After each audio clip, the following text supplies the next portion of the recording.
Captain John F. Manning Jr., and I had orders to the next two F-14 squadrons, which were 14 and 32. I didn't have orders to a specific squadron. I didn't know which one I was going to, but I had orders to 124 to transition to the F-14, and got down there in January, and we got through the program.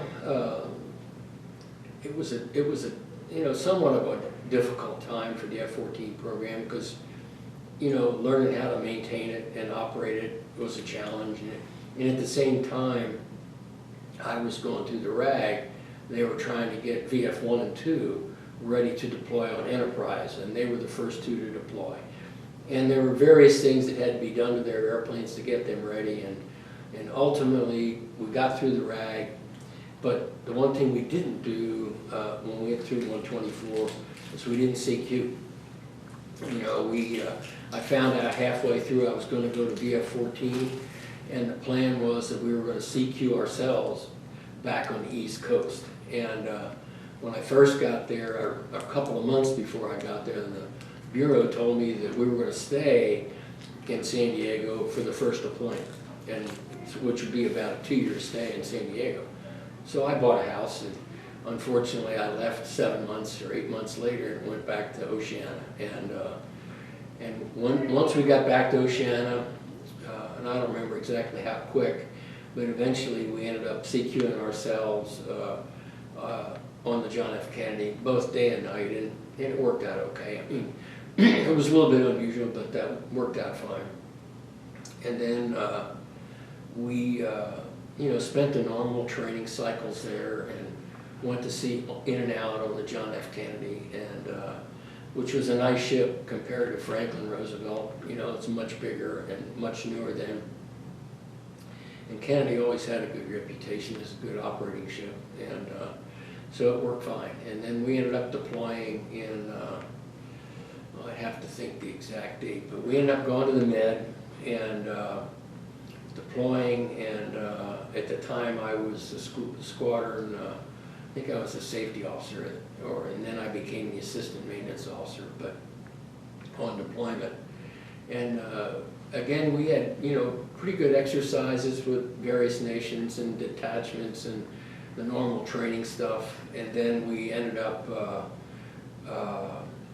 getting ready to come home, and shortly before we left the Med, they had another engine issue with the F-14. Long story short, I was going to be the maintenance officer when we got back after the cruise, so they sent me home early to get ready, and the bottom line is we were only able to fly 3 of our 12 airplanes off the ship because of the engine problems. The rest of them had to be craned off, and then we had to have maintenance people over at NES Norfolk, and long story short, swapped out all the engines, did all the test flights, and finally got all the airplanes back. And then there was another problem with a structural problem in the airplane. It was what they called the 569 bulkhead, as I recall, and it had some cracks that had to be inspected and then minor repairs made. But it's right, it's basically in the middle of the airplane. You had to move fuel cells out of the way. It's a big inspection and fix. And then, so we got the airplanes all put back together, and we went, worked up again, and that's when we went on this North Atlantic cruise that Bud talked about. And I was the maintenance, so we went through the normal training cycle and ORE and all that kind of cycle, and then we deployed. And the North Atlantic cruise was only about 4 months, as I recall. And then it was busy. There was lots of exercises, lots of things to do, and the weather was up and down. And we got pretty far north, as we mentioned earlier. And the big thing was intercept the Russian airplanes that come out, and there'd be Russian ships trailing us and all that kind of stuff. So we came home from that deployment in